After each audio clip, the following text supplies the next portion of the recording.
नमस्कार, स्वागत है आप सभी का हमारे online YouTube channel SLP education hub में। दोस्तों, जैसा कि आपको पता है हमारा 12th का सेशन चल रहा है और उसके अंदर हमारा जो चैप्टर चल रहा है वो है 3D चैप्टर। बहुत ही महत्वपूर्ण चैप्टर है। बोर्ड परीक्षा में 8 नंबर का ये चैप्टर है हमारे। 14.1 से लेकर 14.5 तक हमने प्रश्न लिए थे और महत्वपूर्ण प्रश्न लिए थे। आज हम लेंगे 14.6 समतल की समीकरण। इस प्रश्नावली से महत्वपूर्ण प्रश्न वही लेंगे जो एग्जाम में आने की संभावना है। तो चलिए दोस्तों, चलते हैं अपने सेशन की ओर। 14.6 में एक अपन डेरिवेशन पढ़ते हैं। इसका बेसिक क्या है?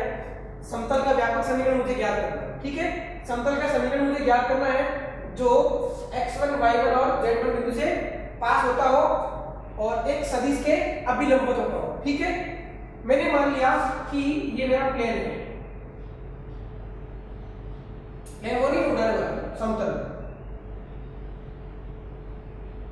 ये मेरा एक समतल है। ठीक है, ये समतल है और इस समतल के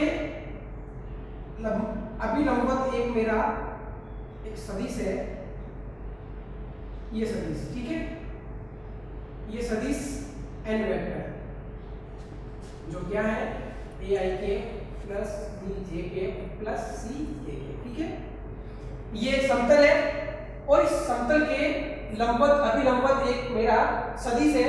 कौन सा सदिश है? अब ये समतल देखो, ये समतल है और इसके अभिलंबित ये ऐसे है, समतल के अभिलंबित ये ऐसे है। अब बोर्ड पे अपन शो नहीं कर सकते क्योंकि बोर्ड क्या है अपना 2D और अपन चैप्टर क्या पढ़ रहे हैं 3D। तो प्लेन के अंदर में इस प्लेन पर एक लंबवत रेखा खींचूंगा या लंबवत सदिश खींचूंगा तो वो कुछ इस प्रकार से होगा। आई बात समझ में?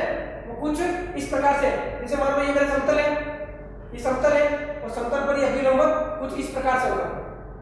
समतल के ऊपर अभिलंबित कुछ इस प्रकार से होगा। बात समझ में आई मेरी आपको? ठीक है, तो इधर देखिए, इस समतल में बिंदु ले लेता हूं मैं, कोई भी एक रेखा ये ली, एक समतल में मैंने बिंदु मान लिया यहाँ पर, ये बिंदु A। ठीक है, और इसके निर्देशांक मैंने मान लिए x1 y1 और z1। ठीक है, अब देखो इस समतल में मैं कहीं भी रेखा खींचूंगा, इस समतल में कहीं भी मैं रेखा खींचूंगा, इस समतल में आप कहीं पे भी रेखा खींच लो, इस वेक्टर के वो क्या होगी? लंबवत होगी, परपेंडिकुलर होगी। इस समतल में आप कहीं भी ऐसे रेखा खींच लो, चाहे वैसे खींच लो, चाहे यदि मैं इसको बढ़ा दूंगा तो इसके लंबवत हो जाएगी। तो इस प्लेन के अंदर आप कहीं पे भी रेखा खींच दो, उस वेक्टर के क्या होगी? वो परपेंडिकुलर होगी, लंबवत होगी। ठीक है, इसका मैंने स्थिति सदिश क्या मान लिया? A। अब ये पॉइंट A क्या है? जहां से रेखा पास हो रही है वहां से ये पॉइंट है मेरा A। ठीक है, और ये पॉइंट P, इस पॉइंट P का मैंने स्थिति सदिश क्या मान लिया? R, और इसके निर्देशांक मैंने क्या मान लिए? x, y और z। ठीक है, इतनी सी बात समझ में आई है तो बहुत बढ़िया है। ये इसके ऊपर अपन प्रश्न भी करने वाले हैं जो एग्जाम में इस बार पूछे जाएंगे। ठीक है, तो इधर देखिए AP, यानी जो ये AP रेखा है, यानी जो ये AP जो रेखा है वो किसके लंबवत होगी? इस वेक्टर के। भाई इस समतल में जो भी रेखा होगी वो इस वेक्टर के क्या होगी? लंबवत होगी। यानी मेरे पास एक चीज है कि जो ये AP है वेक्टर, किसके लंबवत होगा? किसके लंबवत होगा? वो इस वेक्टर n के, इस वेक्टर n के लंबवत होगा। ये बात समझ में आई आपको? ठीक है, अब जब भी लंबवत होता है, लंबवत की कंडीशन क्या होती है? डॉट बराबर 0। भाई दो रेखाएं आपस में लंबवत है तो क्या होती है? जैसे दो रेखाएं AB आपस में लंबवत है, क्या होगा? a डॉट b बराबर 0। ठीक है, अब AP, इसको मैं कैसे लिखूंगा? OP वेक्टर, इसको मैं देता हूं O, OP vector minus OA vector dot n बराबर 0। ठीक है, अच्छा इधर देखिए आप, अब OP क्या है मेरे पास? OP है मेरे पास R वेक्टर। क्या है? R vector. OA मेरे पास क्या है? A vector. ठीक है, डॉट n वेक्टर बराबर 0। ये कौन सा आ गया मेरा? समतल की समीकरण का कौन सा आ गया मेरा? सदिश रूप। ये कौन सा रूप आ गया?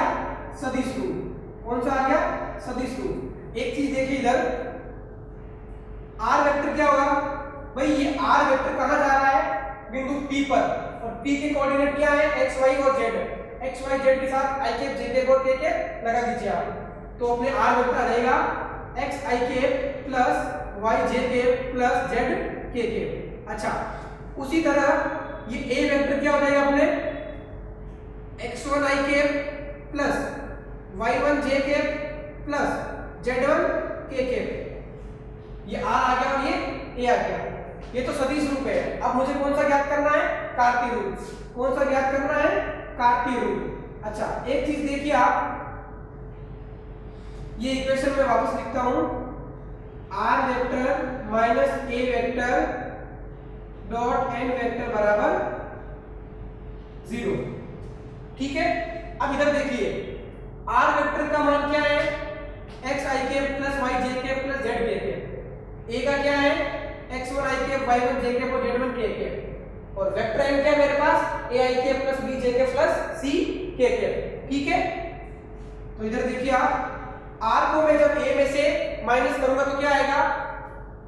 इधर देख लीजिए, मैं डायरेक्टली लिखूंगा, जब मैं r को a में से माइनस करूंगा क्या आएगा? x1 minus x i cap, नहीं sorry, x minus x1, y minus y1 और z माइनस z1। तो देखिए इधर r माइनस a क्या आएगा मेरे पास? x minus x1 i cap plus y minus y1 j cap plus z minus z1 k cap dot, और vector n मेरे पास क्या है? a i cap plus b j cap plus c k cap, और बराबर क्या है? 0। अच्छा, ये पूरा एक वेक्टर है और ये पूरा एक, इन दोनों के बीच में क्या है? Dot, cross product. इन दोनों के बीच में क्या है? Dot product, cross product. तो कौन सा गुना होगा? अदिश गुना। अच्छा, इसको इससे गुना कीजिए, क्या आएगा? a x minus x1 plus b x y minus y1 plus c z minus z1 बराबर 0। ये आ गया मेरा समतल की समीकरण का व्यापक समीकरण का, समतल की व्यापक समीकरण का मेरे पास क्या आ गया? कार्तीय रूप। ठीक है, कैसे आया? x माइनस x1 को मैंने इधर i कैप और i कैप, इसको मैंने इससे गुणा किया, i कैप को i कैप वाले से, तो i डॉट i क्या होता है? 1 होता है। तो क्या हो जाएगा? a x minus x1 plus b y minus y1 plus c z minus z बराबर 0। तो ये समीकरण अपने, ये समीकरण तो है सदिश रूप में और ये है कार्तीय रूप में। किसकी है? समतल की व्यापक समीकरण, जो किसी एक पॉइंट से पास होती हो और एक वेक्टर n के अभिलंबवत हो। ठीक है, तो चलिए दोस्तों चलते हैं 14.6 के अगले टॉपिक की ओर। टॉपिक क्या है अपना? समतल के अभिलंब रूप का समीकरण, यानी समतल के अभिलंब का अपने को समीकरण ज्ञात करना है। ठीक है, ये मैंने मान लिया कि मेरे पास एक समतल है।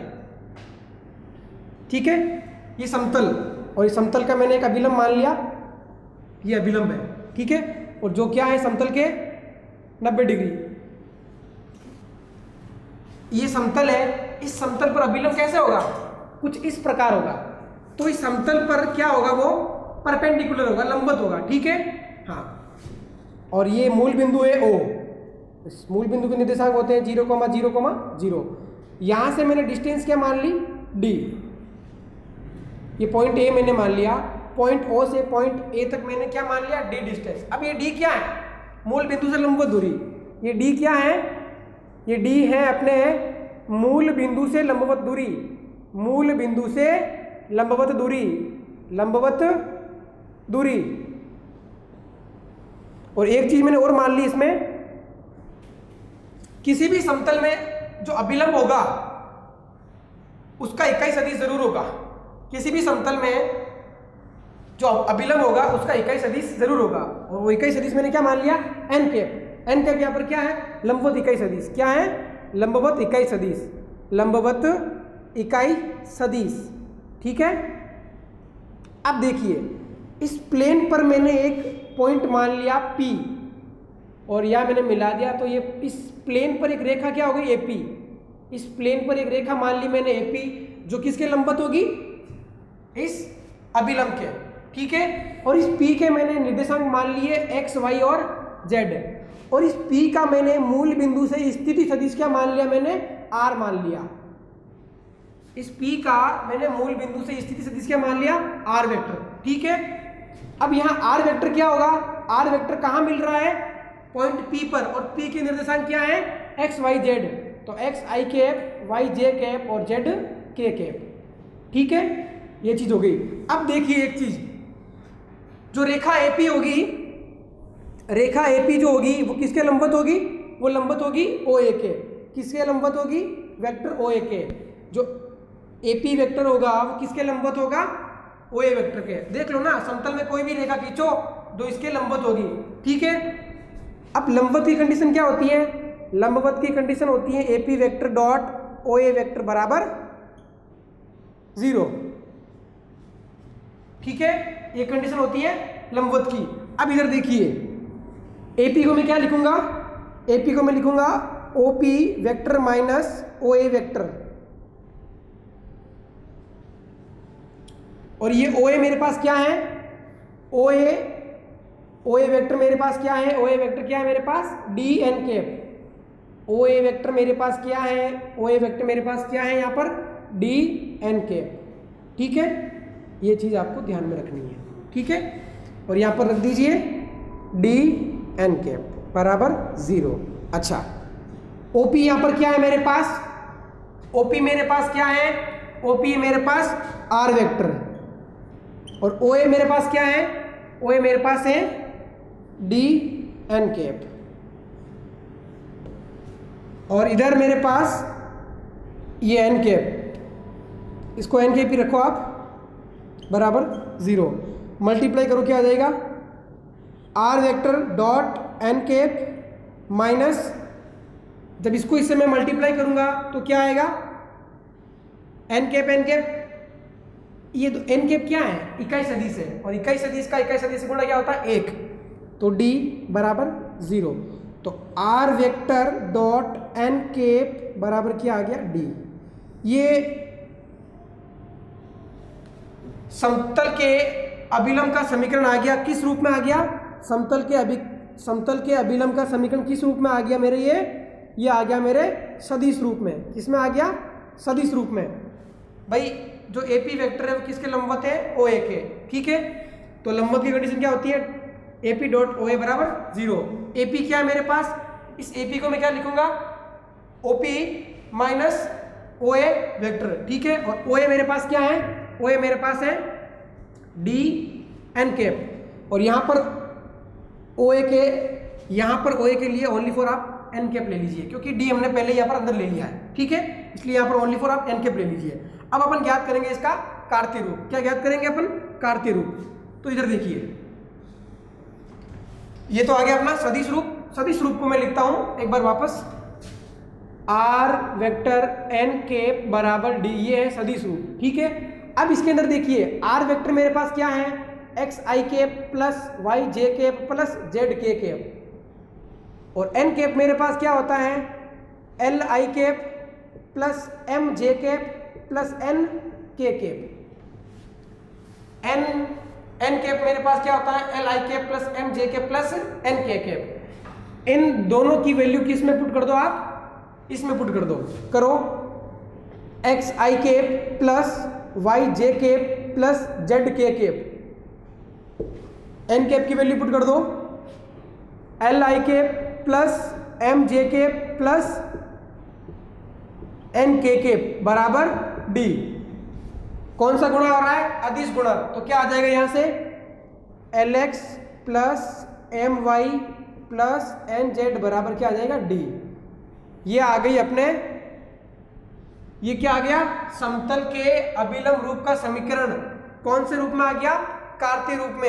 एक चीज देखिए, यदि मैं L M और N का मान रख दूं, L M N का मान क्या होता है, L का मान क्या होता है, a upon under root a square plus b square plus c square. M का मान क्या होता है, b upon under root a square plus b square plus c square. और n का मान क्या होता है c/√a² plus b² plus c²। इन तीनों के मान मैं कहाँ रख देता हूं, यहां पर। तो क्या आ जाएगा मेरा ax plus by plus cz बराबर अपॉन में क्या आएगा सबके √a² plus b² plus c², जिसको मैं कहाँ भेज दूंगा, उस साइड भेज दूंगा। तो क्या हो जाएगा d into √a² plus b² plus c²। इसको आप एक अलग कोफिशिएंट मान लेना, ax plus by plus cz बराबर d1 मान लेना इसको आप। ठीक है, देखिए ये आ गया था अपना कार्तीय रूप, और LMN को अपन ने किस में चेंज किया था, ABC में। ABC क्या है यहाँ पर, ABC यहाँ पर क्या है, दिक् अनुपात किसके हैं, इस समतल के अभिलंबवत जो वेक्टर है उसके। ठीक है, अब देखिए एक चीज, इसके अंदर अपन ने सबसे पहले यही पढ़ा था कि समतल में एक मेरा वेक्टर है जो समतल के क्या है, अभिलंबवत है। ठीक है, तो इसकी अपन ने समीकरण पढ़ी थी, समतल के अभिलंब की समीकरण पढ़ी थी। ये तो होती है अपने वेक्टर फॉर्म में, और ये होती है अपने कार्तीय रूप में, और अपन ने इसको ABC में भी चेंज कर दिया। ठीक है, तो चलिए दोस्तों चलते हैं प्रश्न की ओर। क्या प्रश्न है, उस समतल का समीकरण ज्ञात कीजिए जो मूल बिंदु से 4 इकाई की दूरी पर है तथा सदिश इसके अभिलंब है। अभी अपने पढ़ा था, क्या पढ़ा था कि समतल के अभिलंब रूप का समीकरण, समतल के अभिलंब रूप का समीकरण हमने पढ़ा था r vector dot n cap बराबर d, और ये जो फॉर्म है वो कौन सी फॉर्म है, सदिश रूप में। तो इसमें यह नहीं पूछा कि सदिश रूप ज्ञात करो या कार्तीय रूप ज्ञात करो, तो आप दोनों ज्ञात कर लेना या फिर कोई भी एक ज्ञात कर लेना जो आपको अच्छा लगे। ठीक है, समतल का समीकरण है, समतल के अभिलंब रूप का समीकरण क्या है ये, और ये किस रूप में है, सदिश रूप में। किस रूप में है ये, सदिश रूप में। अच्छा, इसमें d बराबर मुझे दे रखा है 4 इकाई, d बराबर क्या दे रखा है इसमें मुझे 4 इकाई, और इस समतल के अभिलंब मुझे एक सदिश दे रखा है, इस समतल के परपेंडिकुलर लंबवत एक सदिश दे रखा है, n वेक्टर क्या है i-2j प्लस 2k। ठीक है, अब देखिए एक चीज, अपने पास यहाँ पर n वेक्टर है और यहाँ पर क्या दे रखा है, अपने पास यहाँ पर n कैप है और यहाँ पर क्या दे रखा है, n वेक्टर। तो एक चीज आपको पता है कि n कैप क्या होता है, n कैप होता है n vector upon n vector का परिमाण। ये चीज आपको समझने लायक है, एकांक सदिश जिसे अपन कह सकते हैं एकांक सदिश। ठीक है, रखिए इसमें r vector dot n vector upon n का परिमाण बराबर d। ठीक है, अच्छा r वेक्टर, n वेक्टर क्या दे रखा है अपने पास, n वेक्टर अपने पास ये दे रखा है, रख दीजिए इसमें i cap minus 2j cap plus 2k cap. अच्छा, इस n कैप का परिमाण क्या होगा, इस n कैप का परिमाण क्या हो जाएगा, 1 का स्क्वायर 1 माइनस 2 का स्क्वायर 4 और 2 का स्क्वायर 4 बराबर d मुझे कितना दे रखा है, d मुझे दे रखा है 4। ठीक है, तो ये कितना हो जाएगा 4 4 और 8 1 और 9, और √9 कितना होता है 3, और 3 को मैं उधर भेज दूंगा, कितना हो जाएगा 12। तो r vector dot i cap minus 2j cap plus 2k cap बराबर कितना आ गया 12। ये आ गया अपने आंसर। समतल के अभिलंब रूप का समीकरण आ गया किस रूप में, सदिश रूप में। ठीक है, यदि ये अपने को बोले कि इसका कार्तीय रूप ज्ञात करो, तो अपने को पता है कि r वेक्टर क्या होता है, xi cap plus yj cap plus zk cap. ये मान आप यहाँ पे रख दो, रखिए xi cap plus yj cap plus zk cap. ठीक है, डॉट हाँ i cap minus 2j cap plus 2k cap बराबर 12। मल्टीप्लाई कर लीजिए, कितना आ जाएगा x माइनस कितना आ जाएगा इसको yj माइनस 2j कितना आ जाएगा, माइनस का 2y और इधर कितना आ जाएगा 2z बराबर 12। ये आ गया समतल के अभिलंब रूप का समीकरण किस रूप में आ गया? कार्तीय रूप में। ठीक है, बहुत बढ़िया प्रश्न है और बहुत इजी प्रश्न है। कंसेप्ट एक बार समझ में आ जाए आपको तो आपके लिए बहुत ही इजी प्रश्न है। ठीक है, तो चलिए दोस्तों चलते हैं अगले प्रश्न की ओर। प्रश्न क्या अपना? उस समतल का समीकरण ज्ञात कीजिए जो x अक्ष के लंबवत है तथा बिंदु से गुजरता है। ठीक है, तो अभी मैंने आपको बताया था कि एक बिंदु से गुजरने वाले समतल का समीकरण क्या होता है। किसी बिंदु से गुजरने वाले समतल का समीकरण क्या होता है? ये पढ़ा था अपन ने, a x minus x1 plus b y minus y1 plus c z minus z1 बराबर 0। एक किसी बिंदु से गुजरने वाले समतल का कार्तीय रूप अपन ने ये पढ़ा था। ठीक है, अब देखिए इसके अंदर मान लो कि मेरा, इसको मैं समीकरण नंबर 1 डाल देता हूँ। ये मेरा समतल है, ये मेरा कोई एक समतल है। ठीक है,